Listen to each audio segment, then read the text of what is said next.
So the idea of this afternoon was just to have some opportunity to discuss the topics of the week, of course, being on observables and infrared issues, or as we've seen, eternal inflation provides sort of the mother of all infrared issues.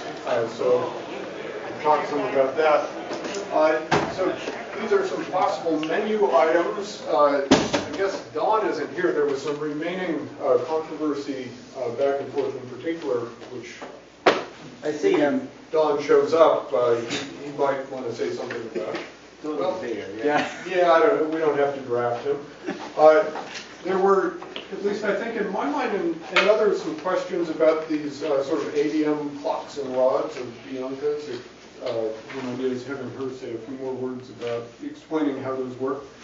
And then, well, Ben has more to say, and Thomas has more to say, and there could be other things. So This means my talk was crystal clear, right? There's dot, dot, dot, and dot. So the next thing I was going to say is some of you may have questions for other speakers or other issues you want to raise. So really, it's kind of open. What do people want to talk about? Jim? Well, let's see. I still have a question for Ben. Right? Is he here? Yes. So there are these people that want to take NA over NB and derive Born's rule in quantum mechanics, namely Gloria Tedmar, Uso and Susskind, Right.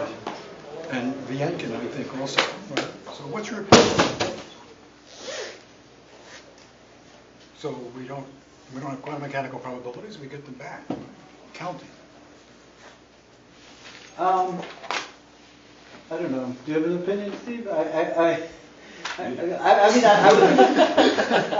was sympathetic. Do you have an opinion? That's all right. That's enough. We can stop right here. I was sympathetic to that work, but I mean, at least in some versions of it, I wasn't fully convinced that you were deriving Born's rule without putting in some facts about quantum mechanics there. So,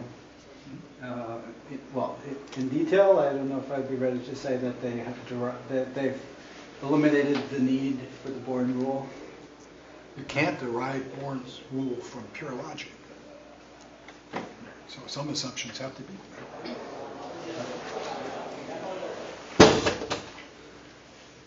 Okay. So what's your take on Don Page's work with the Born rule fails?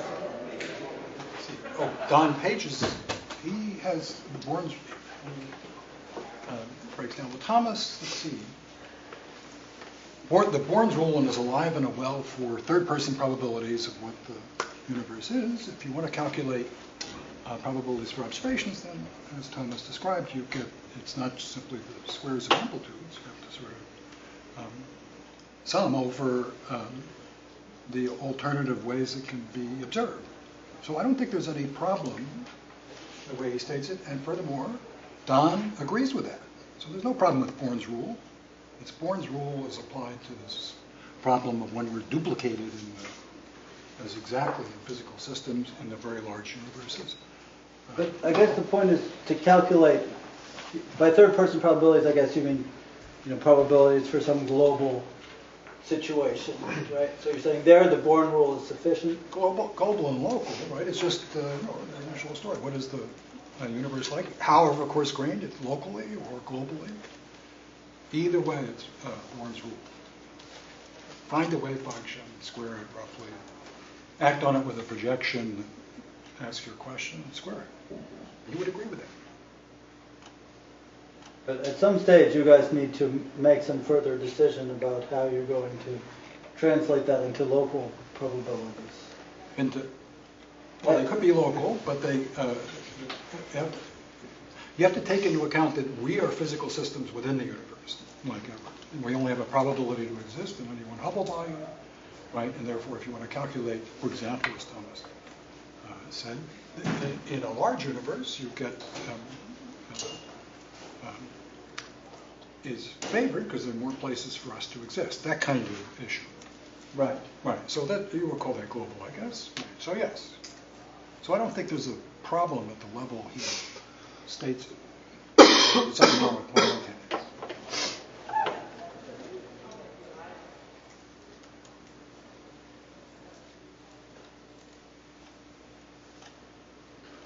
think he agrees, I just didn't get it in writing.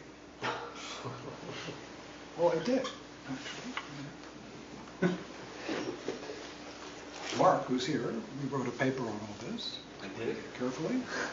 And we compared with Page in the end, and to make sure we got we didn't make any mistakes, we let him write the section. Yeah, I think it's just a semantics question of what precisely do you mean by Bourne's rule. But there isn't an interesting physics distinction between what Don Page says, Jim and I, or anyone else, I think.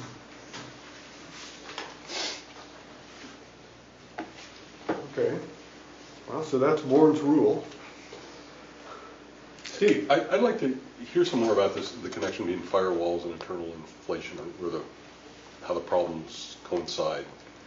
I mean, can you say a few more words about how you see the ideas or the problems fitting together?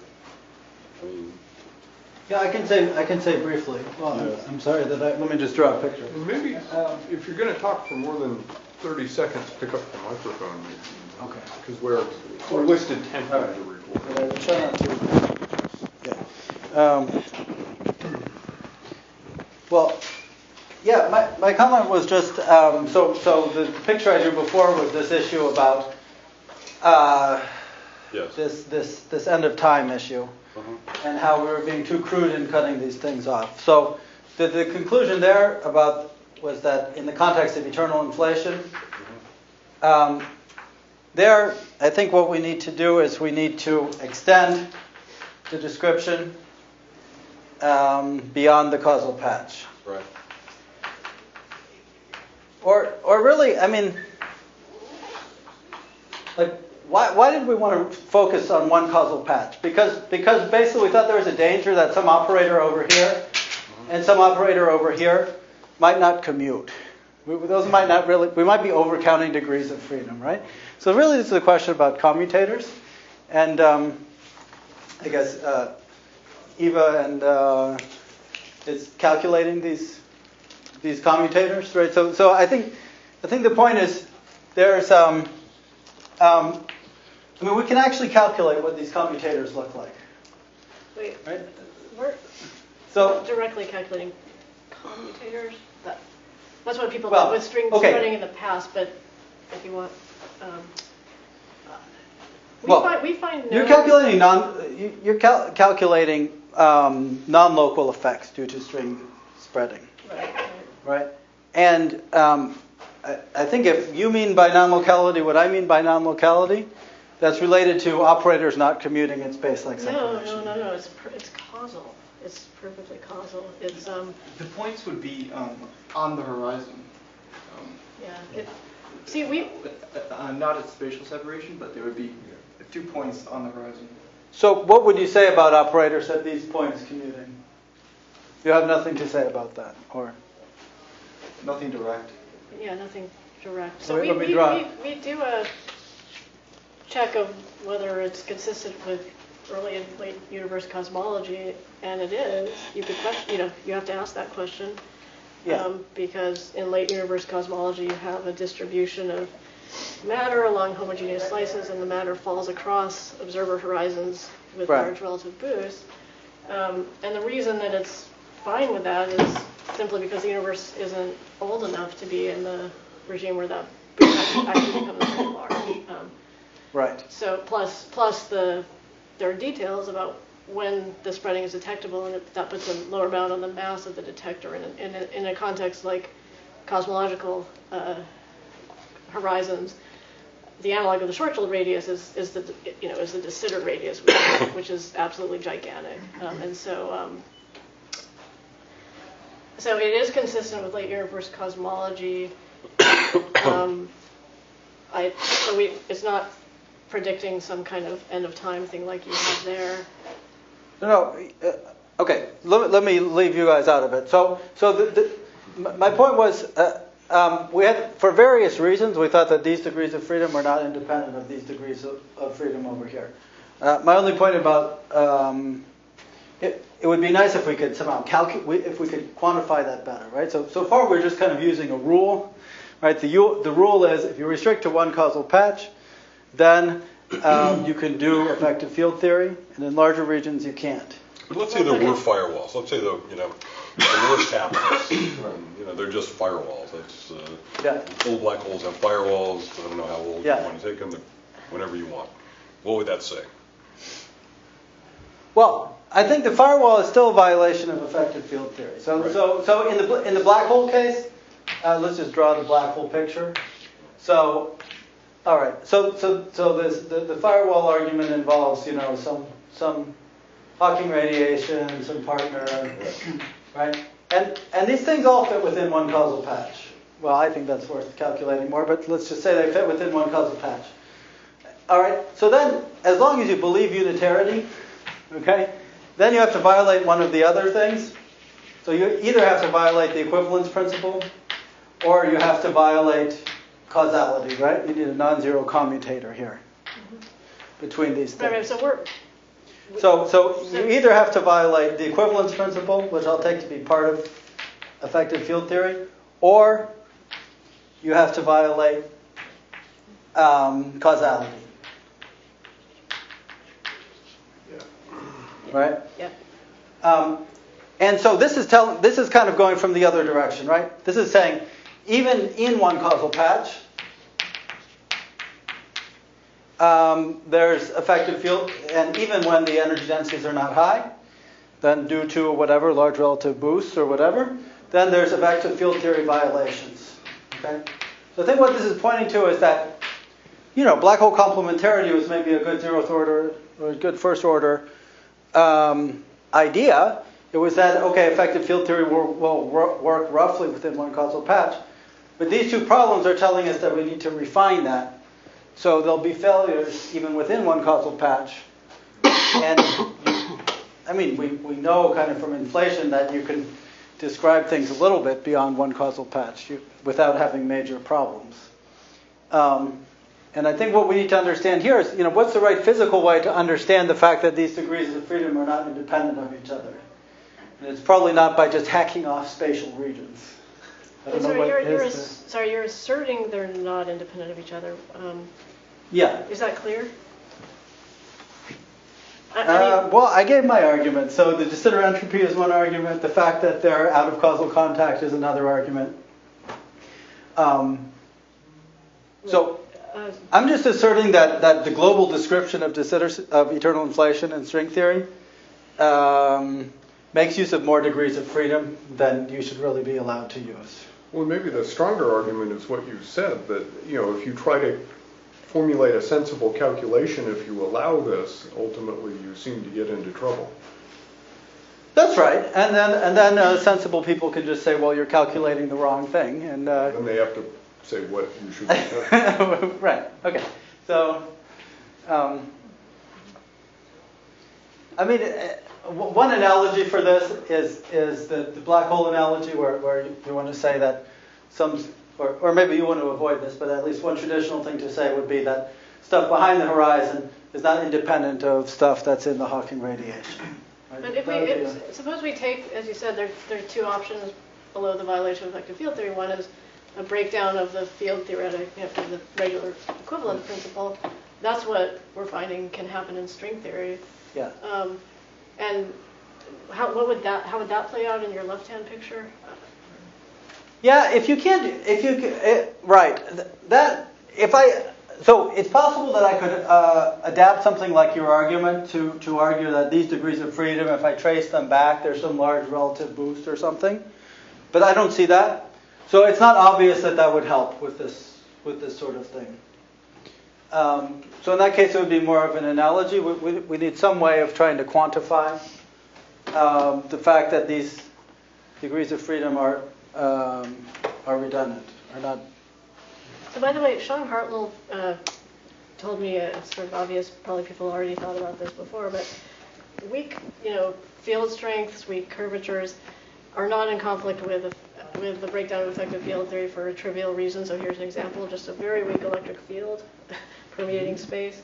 Put a charge there, or a pair of charges there, over long times, that can build up a huge energy just by accelerating the electric field, the charged particles.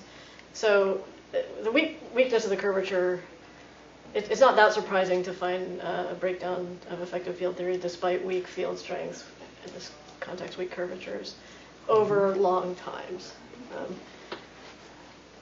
You're accelerating it. What is the invariant quantity? That's Center mass energy. Take two particles. Oh, two particles. Okay.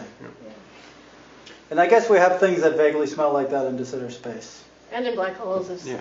the thing you mentioned is a more fancy relative of that, where the Yeah. trajectories of black hole develop these pictures, but over a long time. Comment. The violation of effective field theory in small curvature and long time is exactly what opposites we use in the black hole bounces that I described. It's exactly that one. Yeah, I think there are a number of sort of proposals or suggestions for how effective field theory breaks down, say in the black hole context. And one of our problems is to sort out which one sort of makes sense. There are a number of things on the table.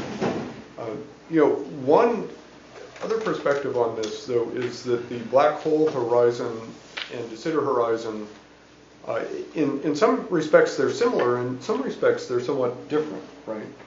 So it's not absolutely clear that whatever is responsible, say, for transferring information out of black hole and unitarizing black hole formation and evaporation is going to be quite the same story. That's true.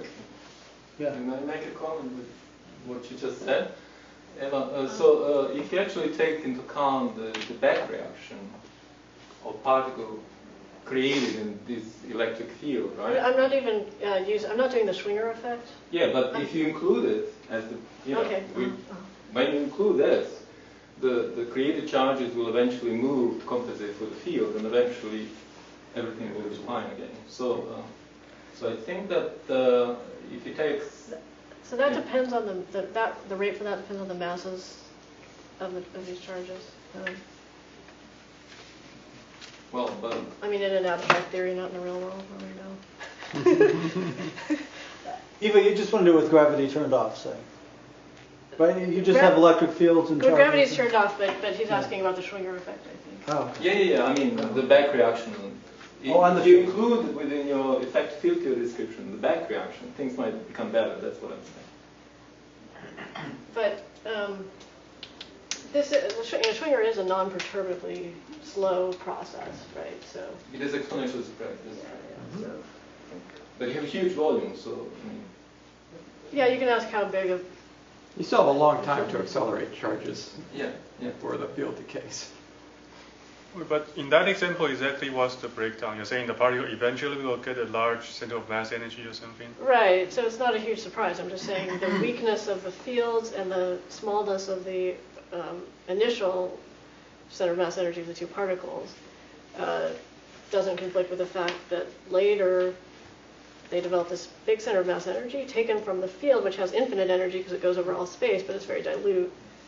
Yes, but at that later time, you do specifically see a high energy stuff that is breaking down your theory, which you might not see in, say, in the black hole context.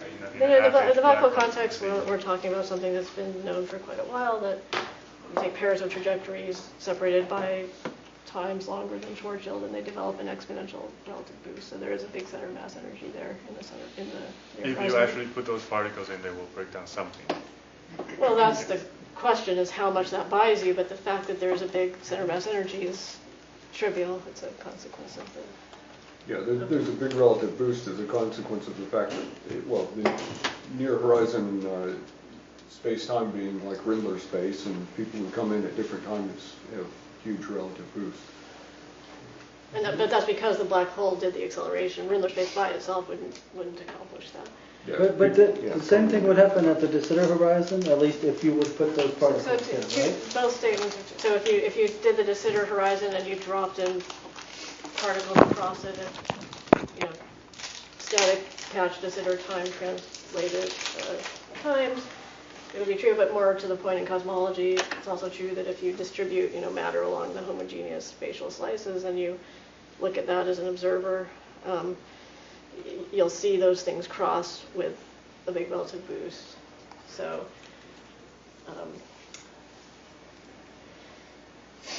it's again, a pretty simple kinematic statement. So any proposal for dynamics in at the horizon that depends on that effect has to, But what was your It sorry? has What to- was has your to, last statement? If you put in it matter has in to- a yes. homogeneous way, then So just take this or put yeah, distribute galaxies along, yeah, just to be simple, the global spatial slices. yeah. Take an observer horizon, and if you're looking at two galaxies that were separated along the spatial slice, Yeah. they fall across this horizon with a relative boost that is similar to the one in the black hole. I mean, it's probably just this statement here that if you do this and this, isn't it? Well, we calculated it separately from that, but it turns out to be true. It probably should be obvious. So it's just you can look at our paper if you want, but you. Well, I did look at your paper, but No. I mean, this is. I'm just saying the calculation is in there. It's pretty. It's fun. It's simple. The statement is just that if you distribute matter along homogeneous spatial slices uniformly, and you ask how they cross an observer horizon, they cross it with a relative boost. yes. That goes. Okay, that I understand, but I don't think there's no obvious consequence of that, right? Because there's nothing at the observer horizon No, that's what I'm saying. until you. Part of it. There's matter, right? So there's matter. So Yeah, these galaxies. yeah. So that's what there is. But those two galaxies with a large relative boost, they are not colliding in this. Yes, but If they would collide with a strings large relative boost, strings then- have non-localities, and that's She's the saying it's discussion. like this process is like a collision, and that there is a big, if you call those 1 and 2, I think this is the right picture for your, this is basically what you're saying, right? Yeah. It's just 1 and 2 effectively have a large relative boost, and then your horizon. that's right, and it's true of 1 and 2 if you trace them back to the usual situation in cosmology where they're homogeneously distributed, as opposed to setting up exactly the thought experiment you would do in a black hole where you Yeah. sit outside. But yeah. So, sorry, I forgot why we went off on that. But So can you also So say is that, then are you saying, is there a correction to, like the evolution I would do of these galaxies? For very large masses. yeah, for ridiculously large masses, like supercluster masses. Well, this is So your the nice 10 to thing the 20, The nice thing about it is there are actual equations, and there's a range of parameters where this happens, and not otherwise. And in the cosmological context, it requires ridiculously large masses. Plus, it would only happen, where delta t is bigger than the appropriate scale, which for black holes is a Schwarzschild radius, and for this would be Hubble. And because of the why now problem, we're not really in that regime. So there are two reasons why it's consistent with cosmology. One is the why now problem, and the other is the giganticness of the detector mass that's required. If you take this But you're telling me if I would just take some superclusters and evolve them for another 20 billion years, then there'll be some string stretching between them. This would, if you have such massive objects, it could become an issue in the far future, but not at the In present 20 billion time. years. I mean, not in some 20 billion. entropy that's- time or something, just in the Hubble time. Well, so A few 20 Hubble billion times. is a factor of, less than 2, right? So maybe that's. How many Hubble times? Yeah, Might be whatever. the question. In spirit, I agree. But it's not a practical constraint at the moment. As the boost becomes larger, the strength of the effect decrease or increase in strength? The most clear derivation we have of it would have it decrease for its own reasons, which you and I, we've talked about. So is there any version of this where there's a large effect at any time, like if G string is small? So something like a firewall or some dramatic effect in the... It's not dramatic like a firewall. That's true, unless the Hawking particle can sense it in a different way, which is one of the next steps.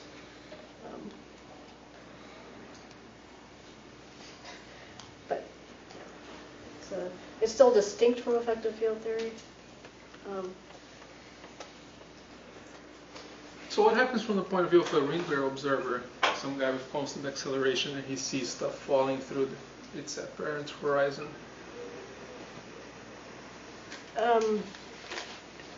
You want to set it up so that there's some third party who's watching this sitting. Yeah, you have some the width detector, and he's watching stuff falling through its own apparent horizon. Will he see some sort of stretching as he sees things falling through its horizon?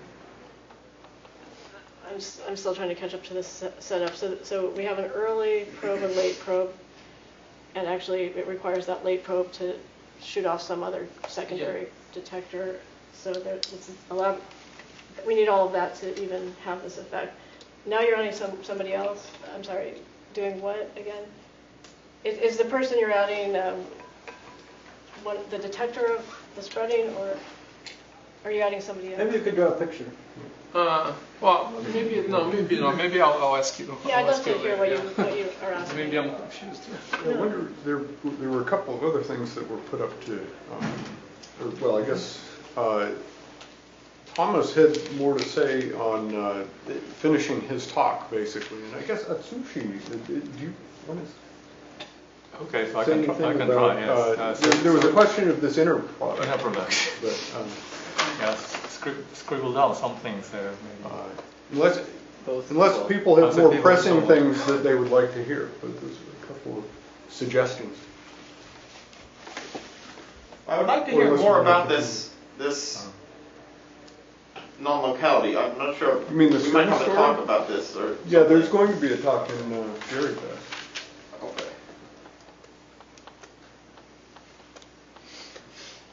I think Douglas had some comments about Boltzmann brains. No, I didn't. Okay.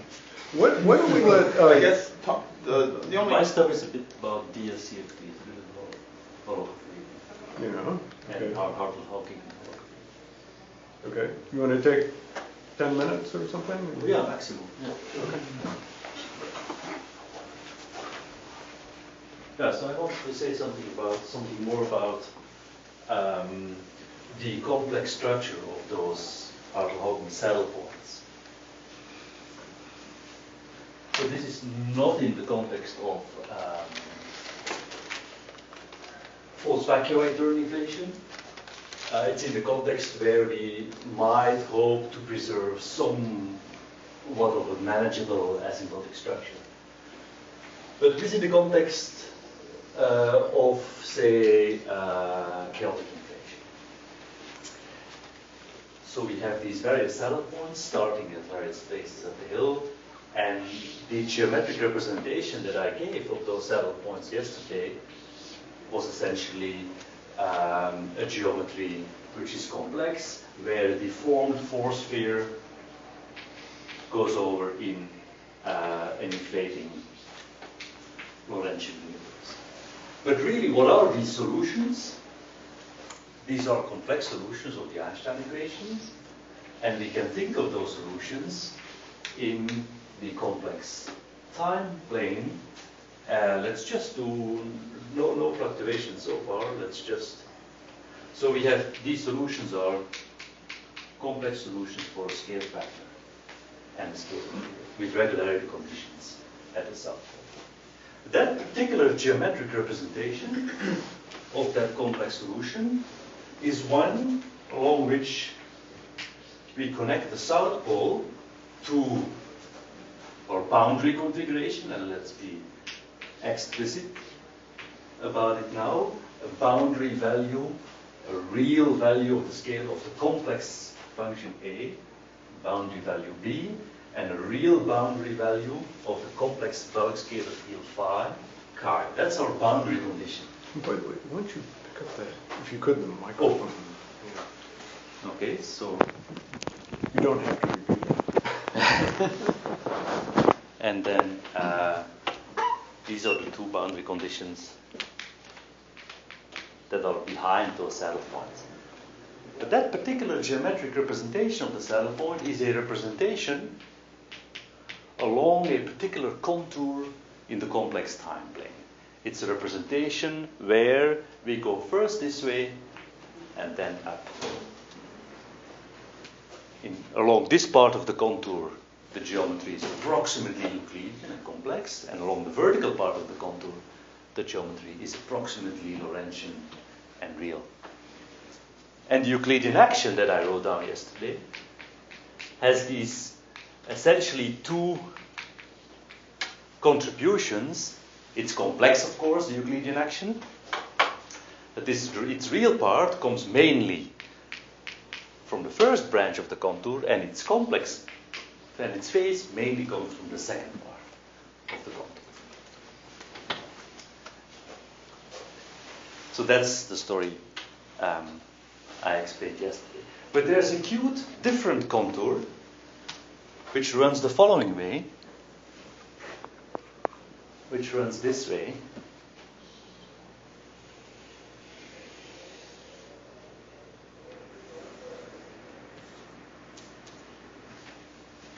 Along which the geometry of this particular solution also has a nice representation. And the distance between these two contours is roughly pi over 2 times the value of the potential evaluated at the field at the south pole. And here the distance between these two guys is pi over 2h, where h is set by the value of the cosmological constant all the way at the bottom. And along that contour, precisely because these are complex functions, the geometry of the saddle point looks very different along this first part of the contour, so A and B, say. Along the first part of the contour, the geometry is that of an approximately Euclidean ADS region. It's an ADS domain wall, because the scalar field, of course, rolls in its potential along the ADS domain. And then the horizontal part of this second contour connects that Euclidean ADS domain wall through a complex region onto the final real boundary configuration. The first part you're going up in time, so the first part is Lorentzian time, is that right? Here? Yeah. No, it's a Euclidean. Yeah, no, it's a Euclidean ADS domain wall. Before that, you're S classical from there, so that was the Lorentzian. It looks like it's going. That's right. It goes up, but we're shifted. So generally, the solutions are those, roughly speaking, those kind of metrics. And what's happening here is that this is minus dt squared, and this is some cosh squared. What's happening here is that this is minus dt squared, and this is minus sinh squared, roughly speaking. So you have a Euclidean ADS domain wall in which the scalar field moves in an effective potential, which is minus the original potential. That's evidently why the ADS behavior. So why am I saying this? It's not any more illuminating for as far as doing cosmology with it, but it leads to a cute way, an alternative way to calculate the action of our boundary configuration, which is all we care about. The action defines for us the amplitude, and that's what we're interested in. The action is the same, right? You can compute this. Yeah, exactly. The action is the same. Sorry. Yes, of course. Yeah.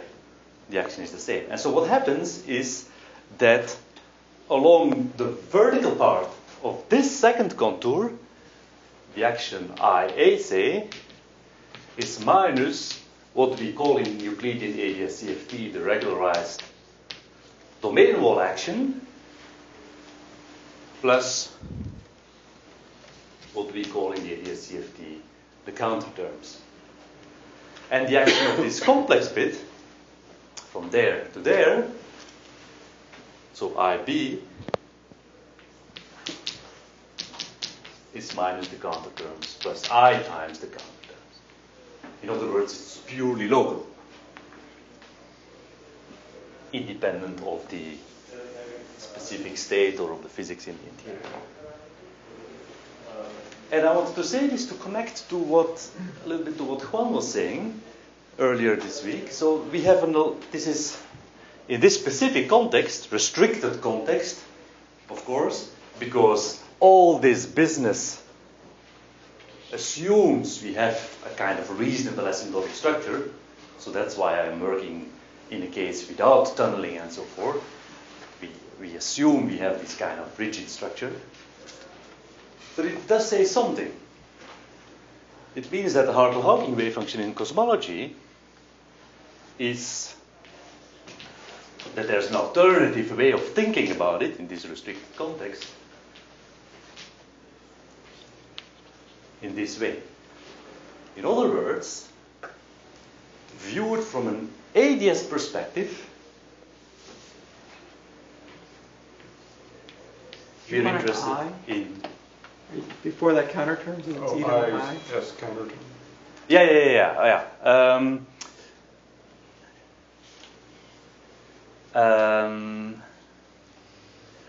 Oh, okay. I want to stick to just this branch for now. Okay. Where I want to make a connection with holography. Okay. So this branch, because this from there to there is universal, I can calculate probabilities for cosmological histories doing an Euclidean ADS calculation, right? And this construction applies to all saddle points, for all boundary data, also inhomogeneous saddle points, highly inhomogeneous saddle points, everything. This thing is purely a consequence of of a complex extension of Pfefferman-Graham type of analysis. We can use the Pfefferman-Graham expansions to conclude that this action integral is purely universal. So that opens up the possibility to calculate probabilities for cosmological histories by doing a Euclidean ADS calculation. But what are we? What are we having on the Euclidean ADS side? Excuse me. In the left-hand picture, this has some sort of semi-classical interpretation, at least for some time, right? You can view that as normal Lorentzian evolution, right? And DWKB approximation is valid. So how should you see the right? This is a representation of the saddle points in which the classical behavior, the oscillating feature of the wave function, are totally obscure till you hit the final boundary. So in particular, the WKB approximation is never valid in this geometry, or? Well, it depends what you mean by WKB. Well, because the wave function, we always assume we're calculating saddle points, so we always have a semi-classical wave function. Yes. But along this, no. I thought the picture of time was emergent when you have some relation between the amplitude and the phase. The way to detect whether this particular final configuration will evolve classically do with the interior structure of the saddle point. This wave function is a function of real data, B and chi, and when you calculate whether that configuration will evolve classically, all you need is the action evaluated at real boundary data. So it's not obvious that this is a different representation of the same saddle point, and I can do the same physics with it. It just doesn't connect to our usual picture of classical evolution, because I've chosen my saddle point to represent my saddle point in a different way. All right, now I want to make my point. So look at this wave function. Look at what what I wanted to say. Look at what we have here. There we have, at that point we have something like that. We have, in other words, the decaying wave function in ADS, which is very unusual and very different from what we usually have in Euclidean area CFT. So the Witt equation will have such a potential and will asymptotically be generically have a growing term plus a decaying term. And usually in Euclidean area CFT, we do a regularization procedure to cal these things, and we're interested in that finite piece of the wave function. But there's something more going on. If we're interested in calculating the Hartle-Hawking wave function in cosmology, which is appealing because it puts the fluctuations in the ground state, then we somehow have to learn about how to extract or how to have access to something we don't usually consider in area CFT because we calculate in the large scale factor limit and then this thing disappears. You might say, well, why don't we turn things around? Why don't we take this thing, the growing wave function in the areas domain, and work our way backwards? What do we get in cosmology? Well, we do get a well-known wave function in cosmology. You do get a tunneling wave function. You do get, in the Wheeler de Wit picture, now in cosmology, you do get the tunneling wave function which decays across the barrier and then oscillates. In contrast to the Hartle-Hawking wave function, which does this. But the problem is that you do get a tunneling wave function, and therefore appealing high probabilities for long periods of inflation, because psi t will be like that. But you do get a tunneling wave function with the wrong sign for the fluctuations. Remember, there's this very complicated story in the context of the tunneling wave function that they have one sign for the backgrounds and a different sign for fluctuations. So you might think, well, what does Euclidean area CFT I'm about to say this? It doesn't come out right. Because it's the entire action, including the one for the fluctuations, which reverses sign. So we never get it right, and I'm not sure what to think about this connection with Euclidean area CFT. Fundamentally, it's I find it neat. It emerges automatically without additional continuations or whatever. It emerges from the complex structure of the saddle points. And it allows for you can replace the regularized action by a QFT action evaluated on the final boundary, conformal boundary, and some sort of conformal free scaling of the scalar field. It provides you with an alternative way to calculate these saddle point probabilities. In principle, in restricted models, of course, where you have a well-defined de Sitter asymptotic structure. Thomas, so there's something I'm confused about with this picture. B and chi could be the values of B and chi now, right? Yeah, we're sure. computing the wave function for the scale factor today. Yeah. And so you're saying from this point of view, all of history is an illusion, right? Because it's all this complex, often nothing to do with usual Lorentzian evolution. Yes, so yesterday is a fiction, in some sense, from this point of view. In a calculation sense. Well, okay. Yeah. Because then I calculate my wave function, and I deduce what the wave function today would predict for the past. I could evolve it back and forwards, classically, if my wave function allows it.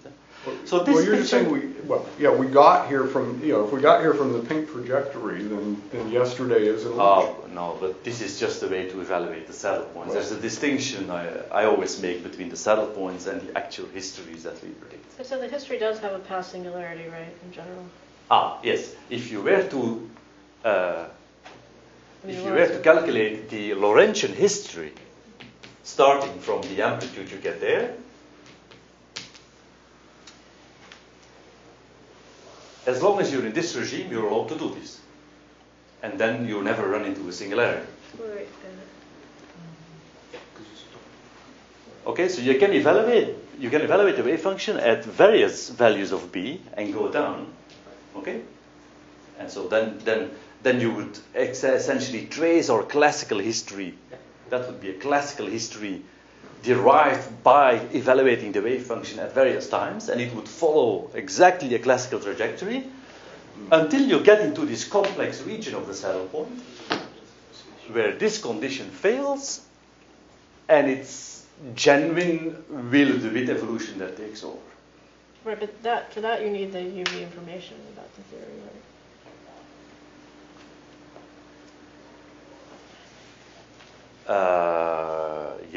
Yes. Sure. Why? Or no. Why? Well, yes and no. It depends on what state you're working. Well, I thought so because how else would you understand what's going on in that strongly curved region? I mean, You would do this path integral. It's not strongly curved. It's Hubble scale curvature. wait. No, I mean, I'm sorry. I was asking about the Lorentzian evolution backwards in time. So this constructs a state. I understand that. Now take that state. When the universe gets Hubble scale, then he says you should stop thinking about the Lorentzian evolution. No, does he say that? Instead That's what. do this Euclidean. Yes, that's what I say. No, but okay, we're just repeating the discussion from before. I think an important point to make is that the geometry of the saddle points is not the physical geometry, Lorentzian geometry, any more, for example, than if you calculate the ground state in field theory, the Euclidean configuration of the field is the actual Lorentzian field configuration. No, it's not. Exactly, it's not the Lorentzian field configuration. So the wave function is the same in both of those, but they have different complex representations, right? Then you take the wave function, look at its semi-classical form, and calculate the Lorentzian. But Eva is interested, so to speak, in the wave function at small values of b. Mm-hmm. Right? I'm saying there's some system that for which you've constructed a state, if I understand correctly, at some late time in an expanding universe. So I'm just asking if in that universe, in just real time, you evolve back, can you evolve back in time to where the densities become Planckian and you need the UV theory? Yes, so well before that regime, at lower curvatures, or the theory with which we're working would tell you that that you're not justified evolving classically backward in time. What characterizes the moment in which you break down? The local horizon scale. Well, maybe we're saying rather than so. This is another sort of piece of information that classical GR effective field theory breaks down on scales well before you reach the Planck scale. This is the typical scale when the entire universe becomes of the horizon size. It's where you hit the turning point, is what you're saying. Where Lorentzian classical evolution is no longer justified from a wave function viewpoint. So that's the ingredient we're offering here, right? We work with a wave function, therefore we have a framework to detect whether classical Lorentzian GR evolution emerges as a prediction or not. And we find that it does not emerge until the entire universe is one horizon size. So Steve just informed me that actually you're talking about a state which, if you evolved it back, it's got mild enough perturbations, if any, that it actually realizes a de Sitter bounds. Is that? Kind of. That's because. So that means there wasn't a singularity, but you can evolve it back in time. Yeah, it depends on where I start. But if I start sufficiently high at the South Pole here, then indeed you're well into. Then, yeah, you're right, Steve. Then the state is very time symmetric. Yes, that's right. That's because we put the fluctuations, they also obey a regularity condition, right? Hartle-Hawking, what does it do? It imposes boundary conditions in the middle. Time symmetric is perfect, yeah. The bottom line. Right? But if you ping it late and then run it back, bad stuff will happen to you or something. If you perturb. Yeah, if you perturb it late and then run it backwards. Oh, yeah. Yeah, so from that viewpoint, it selects yeah, you're choosing to work with a state which has this. Oh yeah, yeah. property, You should yeah. think of Hartle-Hawking as imposing boundary conditions in the middle of the sitter, essentially. Okay. So what you get is two kind of time reversed copies. And if you look at the fluctuations, Same thing. Yeah. Sure. So I wanted to say one more very small thing. You could then ask the question within this context again, but there is this picture of chaotic eternal inflation up here, which purportedly also generates a rather wildly inhomogeneous structure asymptotically. So if you then go through this entire construction and look at this partition function has a term which is the conformal coupling term to the conformal boundary geometry,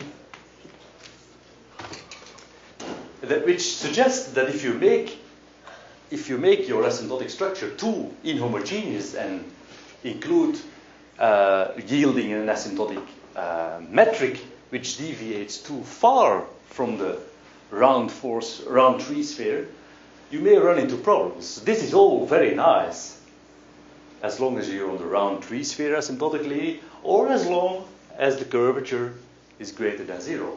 Then in fact that term enhances the convergency of the field theory partition function.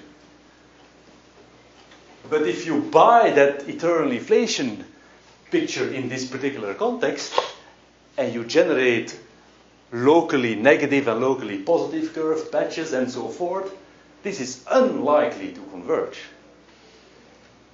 Which means, in this picture, that the same classical probabilities are perhaps more suppressed than you might have naively thought. Because if this diverges, it's e to the plus the regularized action that enters, which is 1 over z, and the divergency would kill off those probabilities for wildly inhomogeneous configurations. So who knows? Maybe there is something to a more IR regulated version inspired by holography, or a version or a framework in which the final dual theory, what I would say, automatically traces over final configurations that are too inhomogeneous. So that's what I wanted to add, as I said yesterday.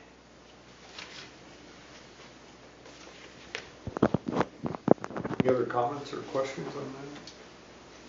Can I ask a very annoying question? So, assuming I want to use your proposal to make a prediction, and assuming I know my potential, which is similar to what you've drawn here, on the right-hand side has a slow roll eternal inflation region, but on the left-hand side has a vacuum that can tunnel into this. Okay? So, assuming our data is perfectly consistent with the middle minima you are drawing there, so we are there, but has two possible paths. Okay. One is from a tunneling. Yes. Another is from this slow roll eternal inflation. Like this? Yes. And given the current data, I ask you to predict which one is the case, which one is our past. Yeah. So is it possible to? Prediction that I made yesterday. We weight these two different eternal inflation patches. Essentially, my proposal yesterday came down to weighting these two by their relative entropy. And you're saying if the lower one has lower vacuum energy, you will predict that is the variable. My weighting factor was e to the pi over v evaluated at the eternal inflation threshold. That's just the entropy weighting. That's what comes out of Hartle-Hawking. So if the threshold for eternal inflation is here and there, then we predict CLs associated with an open universe and whatever happened here, slow roll. Yeah, so you'll be saying that if there are a lot more possible channels to go in here, you predict that we're coming from the lowest possible something. That's right. Lowest possible eternal inflation patch. Lowest possible eternal inflation. Leads to a universe with structure, right? Yes. And if you have a lot of other forced vacuum, you will most likely select the lowest one because any forced vacuum is eternally inflating if it's not tunneling. So most of the forced vacuum will be eternally inflating. Yeah. Right. So you select that. Our parent vacuum is the one with lowest possible CC. As I said in the example yesterday, about the deep brain inflation example, there in fact I don't think you have this false vacuum.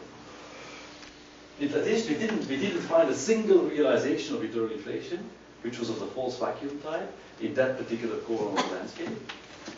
All the eternal inflation realizations that we found were of this inflection point type. And in fact, there are fewer and fewer if you lower that inflection point. So you're going to have to do more and more realizations and simulations. But yeah, so we're driven towards the rare, low-lying eternal inflation patches in the landscape. And as Eva pointed out, therefore, to the prediction that the tensor to scalar ratio should be very small. I'm happy to bet. Because so that means you believe, no offense, Jim, but you Believe believe the Hartle-Hawken wave function, because,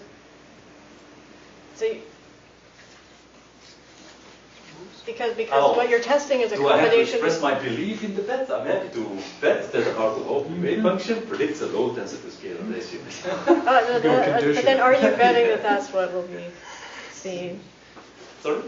Below the level we would be able to observe. Yeah. So what you're testing is a combination of that wave function and the theory of the landscape, which includes, and all you need for that is that it includes low energy, eternally inflating regimes, regardless of what else is possible. Exactly. And as I verified, even just in deep brain inflation, you have that.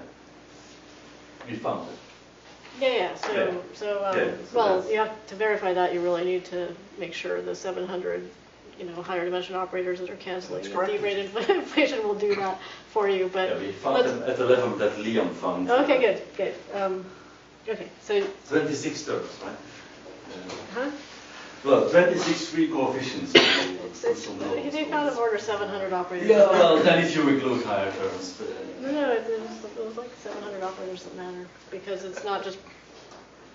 Usually it's just Planck operators, but there's a lower scale involved, and so it. Yeah. Okay, but anyway. At some level, we found. That's okay, but you're testing that combination. That's right. Yeah. That's right. But my question is, why are you so sure that the right wave function is, again, apologies to Jim, but the right wave function is that wave function? That just continues to seem to me to be quite a strong assumption to make. Well, okay, so maybe I should have concluded with that yesterday. So for two reasons. Without any conditional weighting, Hartle-Hawken is essentially an entropy-based weighting of various specific regimes.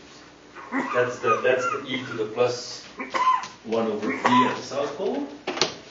So it's a kind of natural measure on the very particular background. Has a potential microscopic interpretation because it's essentially weighted by the entropy. And second, the reason that I'm not prepared to give it up yet is that when we finally figured out to properly take into account our observational situation, it selects, again, it restricts to eternal inflation patches, so that's very similar, in fact, what you were saying. And again, those various eternal inflation patches are then entropy-based weighted. And it's not so obvious to me that this is going to be in contradiction with observations. In other words, when we took properly into account our observational situations, we did not end up with a minimal 50 or 55 or 60 e-folds required for our existence. No, we got a lot more e-folds, which brought us in kind of safe domain. We're very far away from the kind of cutoff region in this framework. So you're saying it could have failed. These are the two reasons. Like it could have failed, but it interestingly did not fail. That's right. Yeah. That's right. Yeah. Okay. Well, it seems to me really interesting that if on the other hand there's a detection, you have ruled out one or the other, the combination, if you're, That's right, yeah. if that's really true, Yeah. If there I'm are much more no pleased. loopholes. Yeah, I'm much more pleased because this, once you're beyond this cutoff thing, you're into predictive framework, and that's one prediction that comes out, this low bar. I think the main problem with this formula is that it predicts we should be Boltzmann brains. But this I leave to Douglas.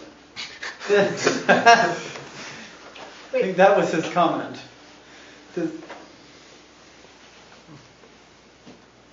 So you asked this question But often. Where's Mark now that we need him? Can I ask something? So, if I'm not mistaken, I learned this from Dan, that somehow kappa should be negative, right? So, can you say something about kappa in this framework? Kappa, the Curvature. spatial curvature. Well, no, we can't, because here we have saddle points describing, these are Hartle-Hawking versions of the Coleman-Darusha instanton. They describe open universes, so they're, but then the saddle points here describe closed universes, so. But probabilistically, can you say something? No, not unless you make it very specific your landscape. In the particular context, yeah, that I think I mentioned this, right? In the particular context of T-brain inflation, we are currently investigating whether there is, in fact, whether false vacua are possible there as well. It doesn't look like so.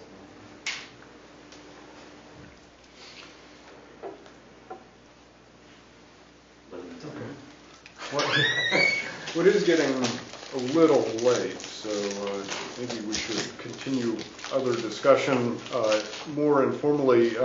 One suggestion for that, for those who are interested, I think Atsushi has a few words about the question of squaring the wave function, so people could ask him about